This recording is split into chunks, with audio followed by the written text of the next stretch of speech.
एक बार एक शिष्य ने अपने गुरु से शिक्षा ली तो शिष्य ने कहा कि दीक्षा के समय कुछ ऐसा बताइए जो मैं सदा याद रखूं। गुरु ने कहा, एक बात का हमेशा ख्याल रखना, बिल्ली कभी मत पलना। शिष्य थोड़ा हैरान हुआ कि यह आदमी पागल मालूम होता है। हम ज्ञान की खोज में निकले हैं और इस आदमी से दीक्षा ले फैसे।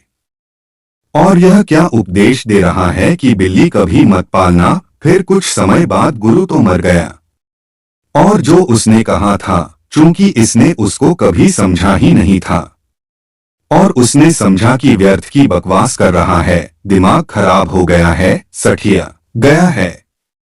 60 के ऊपर था और 2 आदमी भरोसे के नहीं होते। पुराने जमाने में जो सठिया जाते थे, 60 के पार चले जाते थे, वे भरोसे के नहीं थे। आज के जमाने में जो कुर्सियां जाते हैं, कुर्सी पर बैठ जाते हैं, अब उनकी बात का कोई मतलब नहीं है। बूढ़ा तो मर गया। शिष्य के पास एक लंगोटी थी, उसको खूंटी पर टांगता था तो चूहे काट जाते थे। तो उसने गांव के लोगों से पूछा कि क्या करूं, रोज चूहे लंगोट को काट जाते हैं। तो गांव वालों ने राय दी कि एक बिल्ली पाल लो। वह भूल ही गया था बिल्कुल कि गुरु ने कहा था कि बिल्ली कभी मत पालना। गुरु ने अपने अनुभव से कहा था, क्योंकि यही कहानी उसके साथ भी दोहरी थी। शिष्य ने एक बिल्ली पाली, झंझट शुरू हो गया, क्योंकि बिल्ली को भोजन चाहिए, उसको दूध चाहिए। चूहे तो खत्म कर दिए बिल्ली ने, लेकिन बिल्ली आ गई। अब उसने गांव के लोगों से पूछा कि बिल्ली ने चूहे तो खत्म कर दिए, अब उसके लिए दूध कहां से लाए। गांव के लोगों ने कहा, इसमें क्या अड़चन है, एक गाय हम आपको भेंट दिए देते हैं। गांव के लोगों ने उसे एक गाय भेंट दे दी। बिल्ली के पीछे अब गाय आ गई। गाय के लिए घास कब तक गांव के लोग देंगे।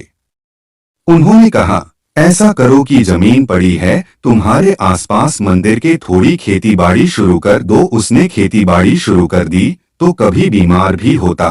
पानी डालना है, कोई पानी डालने वाला चाहिए। खेतीबाड़ी में समय ज्यादा लग जाता, खुद ही खाना बनाना है। फिर उसने इस समस्या के समाधान के लिए गांव के लोगों से पूछा तो गांव के लोगों ने कहा, ऐसा करो, शादी कर लो। एक लड़की थी भी गांव में योग्य, बिल्कुल तैयार। उन्होंने इसकी शादी करवा दी, फिर बच्चे हो गए। फिर वह भूल ही गया, दीक्षा, संन्यास, वह सब मामला खत्म हुआ। अब बच्चों को पढ़ाना लिखन, खेतीबाड़ी हो गई, व्यवसाय फैल गए। जब मरने के करीब था तब उसे एक दिन याद आया, जैसे नींद से चौंका कि हद कर दी। उस बूढ़े ने भी ठीक ही कहा था कि बिल्ली मत पलना, बिल्ली के पीछे सब चला आता है। पहला कदम तुमने उठाया, फिर मुश्किल हो जाती है। शिक्षा, CAT, कैट, कैट यानी बिल्ली। बिल्ली से जो बचा वह सबसे बचा।